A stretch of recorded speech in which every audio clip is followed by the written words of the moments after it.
La historia de la Inquisición. Serie documental.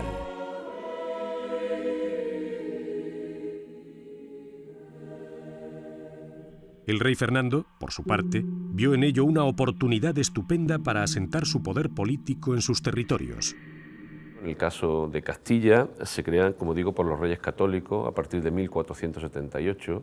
El fin principal, desde el punto de vista teórico, es el de mantener la ortodoxia religiosa, ¿no? ¿Por qué? Bueno, se considera que la religión es un pilar central en la unificación del poder político y del Estado, como lo había sido en época de los visigodos. Los visigodos habían conseguido mantener la unidad territorial, la unidad religiosa y la unidad jurídica, y los reyes católicos, probablemente inspirados también en ese modelo político, deciden fortalecer en un momento de guerras y tensiones dentro de Castilla, en un momento en el que se cuestiona su poder, deciden fortalecerlo en torno a un elemento que cohesionaba esa sociedad como era la religión.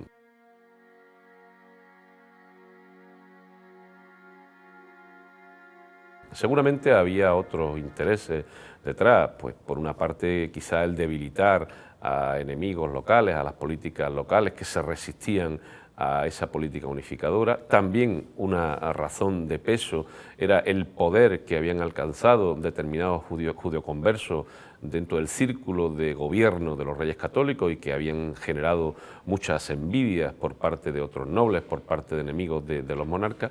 Probablemente también había una razón de tipo económico, ¿no? Habida cuenta de que la sentencia que iba a imponer el Tribunal Inquisitorial de momento llevaban la confiscación de bienes, lo cual pues lo hacía también un interesante objetivo a conseguir por ese proyecto. Podemos decir, por lo tanto, que bajo una motivación religiosa, los reyes católicos tenían también intereses de índole territorial y político. Además, hemos de tener en cuenta que la Inquisición recaudaba y confiscaba el dinero de los acusados de herejía para las arcas de la Iglesia y el Estado, que estaban, para entonces, bastante maltrechas por la guerra que libraban contra los árabes en Granada. Los reyes católicos lo que se proponen es una unidad, pero siempre bajo el signo de la religión. Querían uniformar la sociedad, porque ellos llegan a la conclusión de que uniformar la sociedad es la forma de controlarla mejor. Y en ese momento se consideró que la mejor manera de tener una sociedad uniforme era hacerlo bajo el signo de la religión, porque la religión en esa época todavía lo imbuye todo. Si bien los reyes católicos son los adelantados de la modernidad, con ellos comienza lo que llamamos la Edad Moderna, pero si en algo no se distingue demasiado la Edad Media de la Edad Moderna es en que la sociedad sigue imbuida de un sentimiento religioso muy fuerte.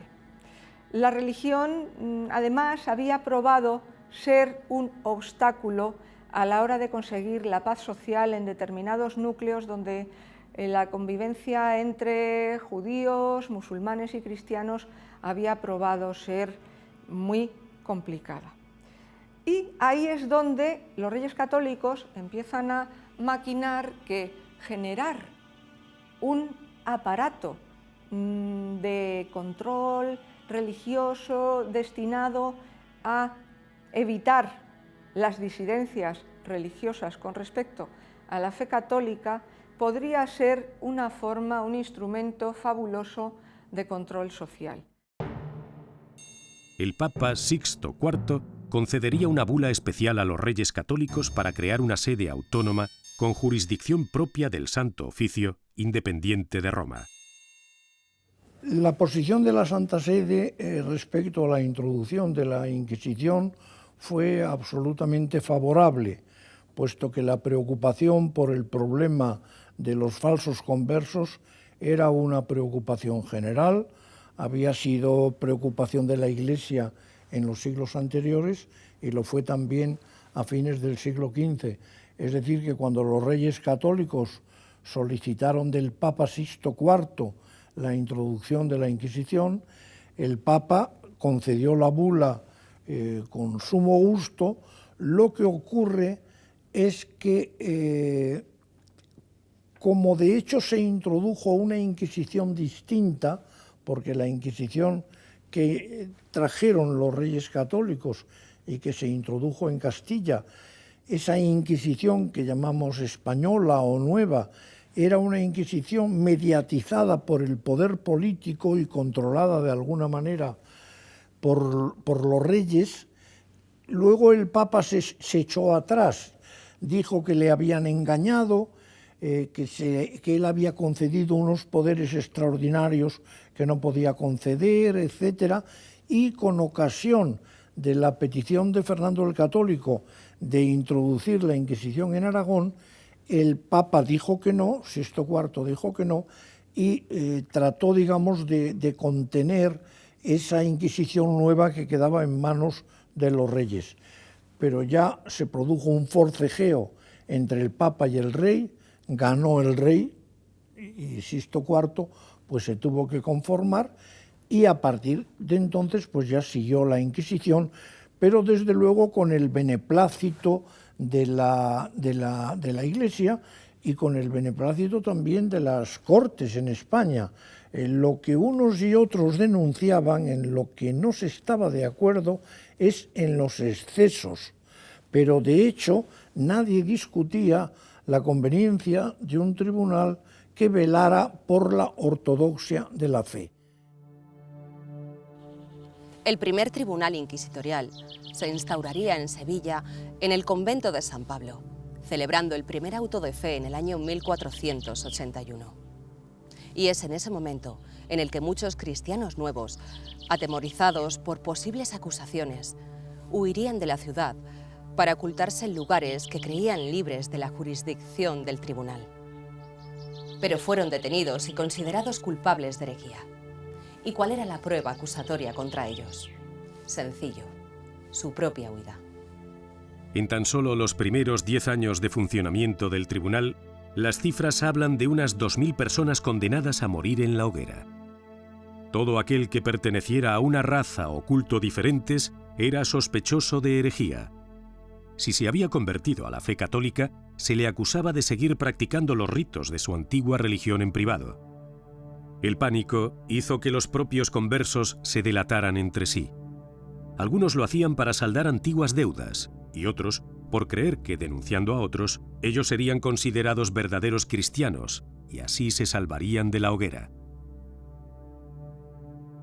El fraile dominico Tomás de Torquemada, prior del convento de Santa Cruz la Real de Segovia y hombre de gran devoción, fue nombrado primer inquisidor general de Castilla y Aragón y se convirtió en implacable perseguidor de los enemigos de la fe cristiana. Y a pesar de la sangre judía que corría por sus venas, consideró a los judíos como los mayores enemigos a la religión católica. Torquemada es uno de los personajes más polémicos de la historia de España. Para algunos, fue un fanático religioso que se convirtió en un sanguinario defensor de la fe. Para otros, habría que juzgarle con respecto a la época en la que le tocó vivir, siendo un hombre inteligente que puso en pie, obedeciendo su mandato, la Inquisición española. El famoso Torquemada, Tomás de Torquemada, era sobrino de otra personalidad famosa, evidentemente no tanto como lo sería Tomás, que era Juan de Torquemada, que había sido un gran defensor de los conversos, un gran defensor. Fray Tomás de Torquemada era un fraile ejemplar, que fue confesor de la... ejemplar en lo que tiene que ver con su vida personal, quiero decir, él tenía fama de hombre pues asceta y metido en la iglesia, etc. Fue confesor de la reina Isabel, y su notoriedad en esta historia de la Inquisición pues estriba en que fue el primer inquisidor general, Pero no solo eso, sino que Torquemada además fue el que redactó las primeras instrucciones sobre cómo tenía que operar la Inquisición.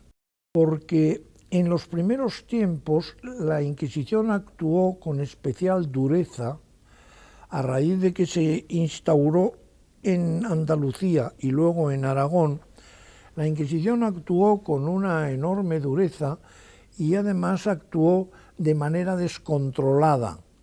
Por consiguiente, sin perjuicio de que evidentemente Torquemada era una persona, digamos, de criterios rígidos y digamos, un tanto pues radical en sus planteamientos, pero hay que ver todo al mismo tiempo.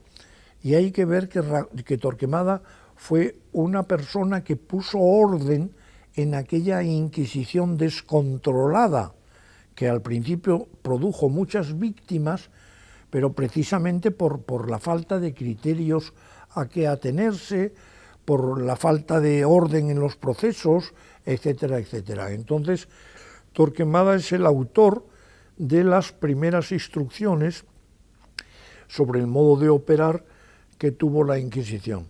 Pero como ha sido pues el primer inquisidor general, pues realmente él lleva el San Benito, nunca mejor dicho, porque San Benito es también una palabra inquisitorial, el San Benito encima pues de hombre terrorífico, etcétera, cosa que yo creo que no se corresponde con la realidad.